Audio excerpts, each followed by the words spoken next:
A new Pokemon game has been announced and the Nintendo Switch 2 has been delayed before it's even got announced. So, let's talk about it.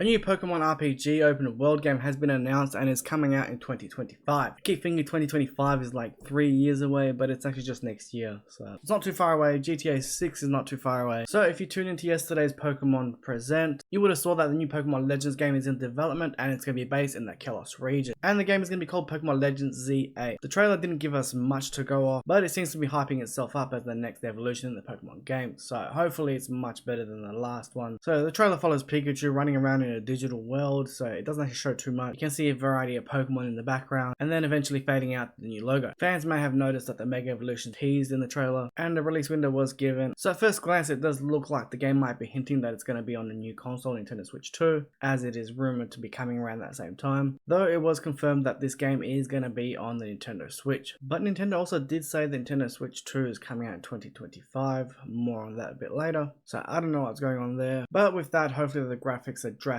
improved over Scarlet and Violet, because that was just, for me, unplayable. I did play that game, I do have a video about it, and from what I've heard from friends, that it hasn't improved much lately either. Though since playing Power World, I have been itching to play new Pokemon games, so I'm quite excited for this one. So aside from that brief trailer, we did not see any gameplay, we didn't see any screenshots, we didn't really see anything, it was just a tease.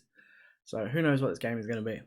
I think they really need to step up their game this time, otherwise people are just going to stop playing it. I'm really hoping they add voice acting and just hoping the game runs well. So yes, the Nintendo Switch 2 has been delayed before it's even actually been announced, and Nintendo's saying it's been delayed till the early months of 2025, which is strange because the Nintendo Switch 2 is coming out early 2025, Pokemon game is coming out 2025, it's not on the Switch 2, just makes no sense. We do have a few major titles coming for the Switch this year. We have Princess Peach Showtime coming out March 22nd, Luigi's Mansion 2 HD is coming out, Paper Mario the Thousand-Year-Old Doll remake is going to be coming out, and our Pokemon Legends ZA.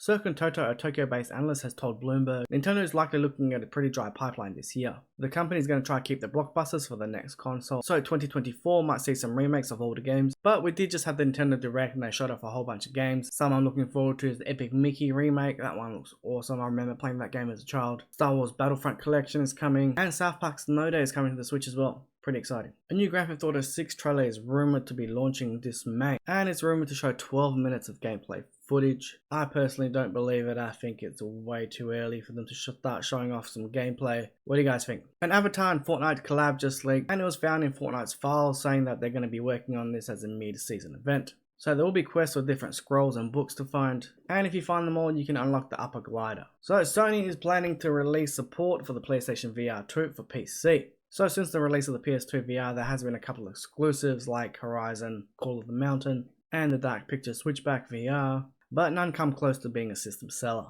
And it doesn't help that the device is not backwards compatible either. So it seems Sony has recognized its limits. So in a blog post, Sony has confirmed that they are currently testing the ability to work on PC, stating, "We were pleased to share that we are currently testing the ability for PSVR 2 players to access additional games on PC to offer even more game variety, in addition to the PSVR 2 titles available through PS5. We hope to make this support available in 2024, so stay tuned for more updates." While it's unclear that the PC connectivity will be limited to certain games, it's at least a step in the right direction to expand the library of the PS2 VR. The original PSVR did have PC support, but only through third-party software, so it was never actually fully authorized by Sony themselves. Sony also announced various new PSVR 2 titles, including Zombie Army VR and Little Cities Bigger. Zombie Army VR, meanwhile, is the first VR entry in the shooter series, and it's set to be released later this year. The campaign does feature 2-player online co-op and takes place in Europe in World War II. Power World has had a major update, and finally people have been asking for this one since day one. You can now go to options and game settings and turn on hold to toggle interaction, meaning you can now craft items without holding your finger on the F key. Save states now have backup data. Some people have been finding that lost game saves are now being recoverable. Bigger pals can move around a lot easier and without getting stuck into things or clipping into buildings. Universe now defaults to manual labor and not just stuck mining all the time. You can now kick guild members out of your guild. The price of nails have now gone down. Hot springs are way more effective now. A lot of players have stopped playing towards the end game, but I think this update is going to bring a lot of players back. Mark Wahlberg has been told to start prepping for Uncharted 2 and start growing his mustache. Mark Wahlberg did speak to Screen Rant and he did say the movie is still a while away. And he was told to start growing his mustache, as Mark Wahlberg stated before that he cannot grow a beard or a mustache. So Uncharted 2 hasn't been officially announced, but Mark Wahlberg did say back in December that the film does have a finished script. Those were your top gaming stories this week. I hope you enjoyed them. I hope you learned something new. Like and subscribe for your weekly gaming news, and I'll see you guys next week.